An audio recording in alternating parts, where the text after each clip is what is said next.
What is happening there, J Gamer Dude here, and let's talk about how PlayStation games on PC are a mistake. And before you say anything, it's not about PlayStation games going to other audiences.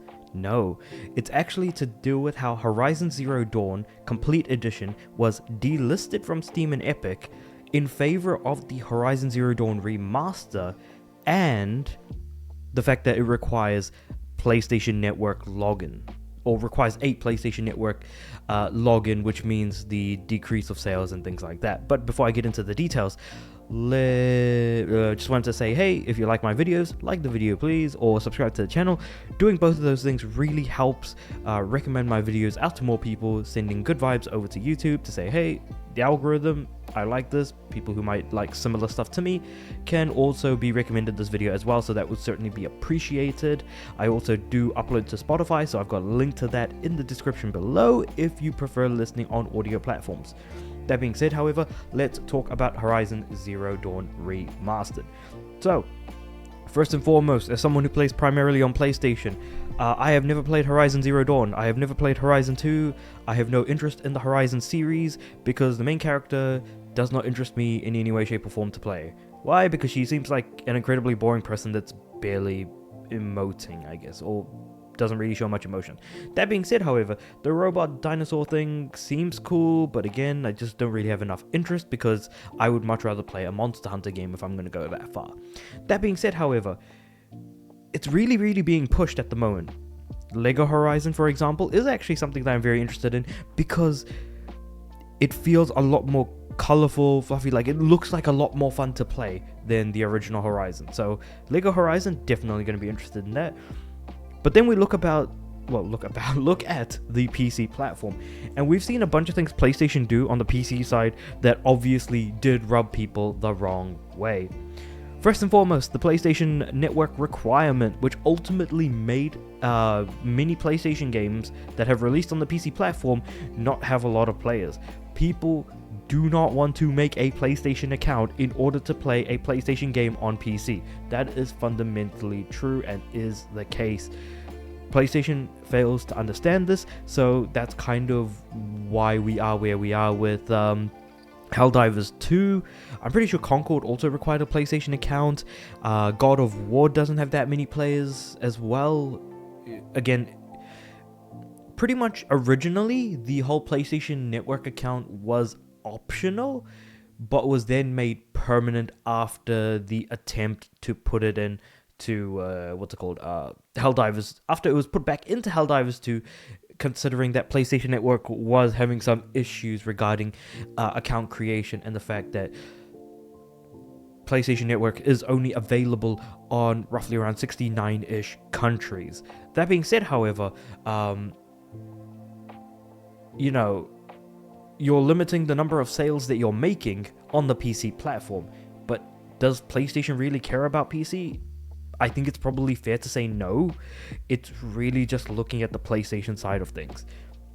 Then we have something like Horizon Zero Dawn Remastered, which is a remaster of a game that came out in 2017 that is going to be releasing in 2024. Horizon isn't that old. It does not require a remaster, and if it did, it wouldn't look that much better. Honestly, everything considered. Even if it does run at 4K 120 FPS, which it obviously will not be, but I'm just saying, as like an exaggerated way, there's no way in which this is actually a good idea. Because again, this was originally meant to coincide with the Horizon TV show, but there have been a lot of problems regarding that, similar to what they did with The Last of Us. So, with this remaster, it's supposed to be justified to new people through the addition of the TV show. Beyond that point, with the release on PC, it does require a PSN account. I can't remember if the original Horizon Zero Dawn Complete Edition did require it. And if it didn't originally and it requires it now, oof. That's not ideal, but this is probably the only maybe of the whole situation. Because the thing is that the original has been delisted in favor of the remaster. As for upgrade paths, let's actually have a look to see if there are any. Let's see. As noted by IGN, the Horizon Zero Dawn remaster pages on Steam and Epic both note that a PlayStation Network is required on PC. Yep. The complete edition pages, meanwhile, remain accessible, but the game itself is not. On Steam, the page now offers a link to the remaster, while on Epic, it's just unavailable. Problem for a couple reasons. Yep. So if you don't have a PlayStation console, you don't have a PlayStation Network account, and so you need to set one up if you do want to play it. Helldivers 2 Smozzle, that's a good way of putting it, which resulted in a massive backlash and 221,000 negative reviews. Yeah, that sounds about right. And it's possible that Horizon Zero Dawn will see a similar review bombing campaign when it goes live, but maybe not too. Yeah, no, it certainly will. It will get a review bomb, because for sure that's already happened to God of War as well. So it's worth pointing out. Oh yeah, notable that God of War Ragnarok, which launched on PC on September 19, also had a PSN requirement, but offers a... Okay, I'm pretty sure that it did go down at some point, but yeah, an unsustained review bombing effort, but not disastrous, so yeah, no, that's fair. I'm just trying to see if I've missed anything, because I'm pretty sure I've got everything. Some will be unhappy, but whether it adds to a level of discontent we saw with Helldivers 2 is an open question. And I don't think it will, if I'm being completely honest, because that was a much, much bigger thing that happened. Because Helldivers 2 sold a large amount of copies, an exceptionally large number of copies. A lot of people were playing, almost up to 500,000 concurrent players. However, when they were having some server issues, because Helldivers 2 could not sustain that many players at any one given point in time, what they ended up having to do was take the servers down so that they could work on it to allow for more people to be able to jump in. And during that period in time, that's when the PlayStation Network login was added on as a requirement, and so ultimately caused the game to be delisted on many regions, down to like the 69-ish that, you know, PlayStation Network is currently available in. Funnily enough, it wasn't available in countries that did even have PlayStation Network, like for example Japan, but that was actually quite a fascinating thing to happen. Unexpected for sure, but fascinating nonetheless. But yeah, so this is kind of where we find ourselves. PlayStation pushing the PlayStation Network login.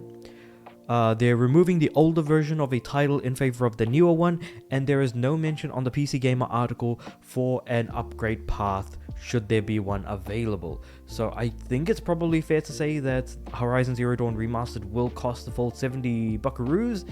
But that being said, however, it's anyone's guess as to whether or not this is going to be successful, a failure, or whatever else in between. That all being said, however, let me know what you guys think about all of this in the comments below. Like the video if you liked it, subscribe to the channel. I'm aiming for 300 subs by the end of the year. And with all that being said and done, I do upload every day, so I'll see you guys tomorrow.